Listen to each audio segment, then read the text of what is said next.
Hello, Federico. How are you? Well, I'm in a day off.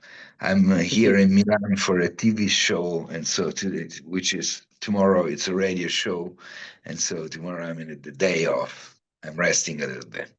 Fantastic. It's a pleasure meeting you, talking to you. I watched the film yesterday, and it was fantastic. So congratulations. I really enjoyed it. Had a fantastic time. Oh, We have in Mexico. Well, my best friend and me have this podcast called Horrorama, and we love huh? horror movies mostly. And this was Ah, fantastic. I have a lot of questions, but I would like to start asking you, where did the idea for this movie come from?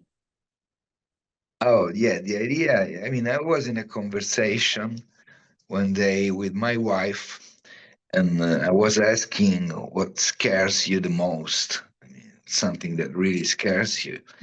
She told me the well, and I thought that it was almost the same for me because in Italy, when I was very young, there was a very dramatic fact took place in a little town, and a very young kid fell into a natural well, and they have been trying to save the kid for weeks, like for 10 days, and they were on national television with all, the cameras showing, and I was shocked because I was the same age of this little guy, and uh, and so from that moment on, every time it comes to a well, it's something that really disturbs me.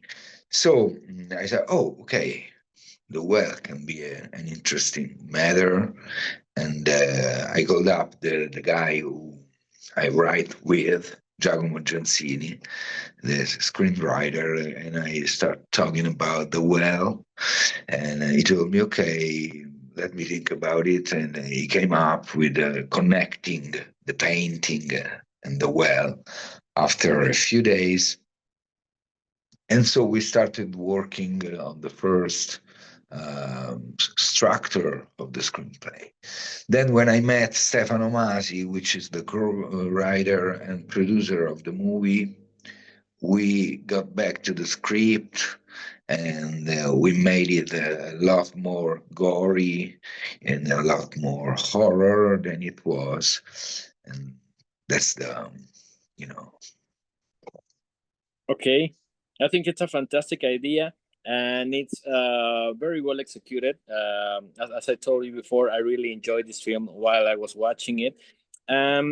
It also reminded me that Italy has like a great legacy of horror films with Giallo. Did you grow up watching this type of films? yeah, 100%. That was my favorite type of cinematography, and I was very captivated and fascinated by those films. I remember, looking at the posters in the street when they were releasing those movies and being very attracted, but I was too young and they were restricted. So I remember, the sense of frustration when Dario Argento was out with some films and I couldn't watch it because I was too young. And then I was asking everybody, what's in there? Tell me something, And people were scared. Oh, that movie was freaky, it was scary. And they were trying to describe me. And so I remember the first time I jumped into Suspiria. And that was shocking experience. Watching in a movie theater with a very powerful audio system, and yeah, I was completely blown up by the story and the style. So, in general, I grew up watching all the genre masters. Um, that was just, a passion, something that I really loved, but I couldn't ever imagine to be a horror director myself because my career until a certain point was all about music. Okay.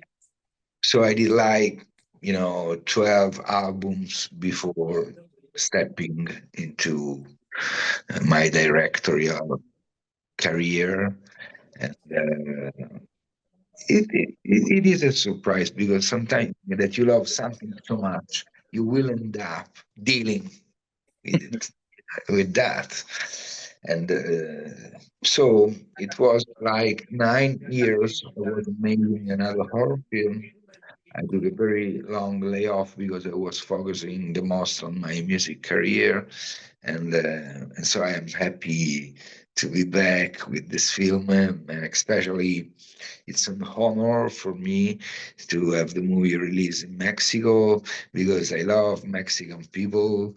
I'm a fan of a lot of Mexican boxers like Canelo, Yeah. Juan Marquez, and all the great masters of boxing. So, I mean, I feel like Mexico is a very great country.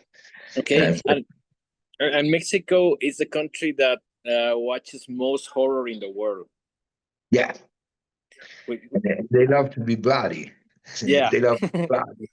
And we, so we, I think it's perfect for Mexico because the movie is very gory, is a little crazy, is a little over the top. I mean, it's just some kind of a very dark tale at the end of the day, no fairy tale. You have a witch, you have the Duchess, you have a castle, you have a monster, so you have all the elements from a very bloody and dark fairy tale. Yeah, that's what I was watching. That it has a lot of elements that I really enjoy in horror movies. It's very bloody. It's very gory. Um, which I'm talking about these elements. Was it very important for you to have mostly practical effects, and why is that? Oh, yeah. Absolutely, 100%.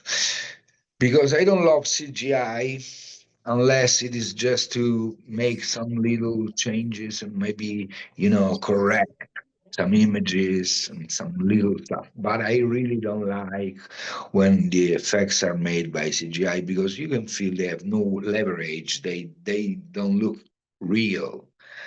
And so practical effects were, a very strong point for me to do everything with practical effects and completely avoid, aside from a very short moment at the very end. But in general, everything was made, practical. And this guy is an amazing guy because he did everything just by himself. In a couple of moments, he had an assistant, but he really wanted to take care of all the stuff. And I think he did a great job between the practical effects and the special makeup, like the creature. And, Yeah, most of the characters really look very very interesting, and I think it complements the story a lot. That's all the time that we have. But Federico, thank you so much. Congratulations from the film. I know it's going to be very well received in Mexico, and thank you for the time. thank you very much. That was a pleasure for me. Pleasure was mine. See you later. Okay.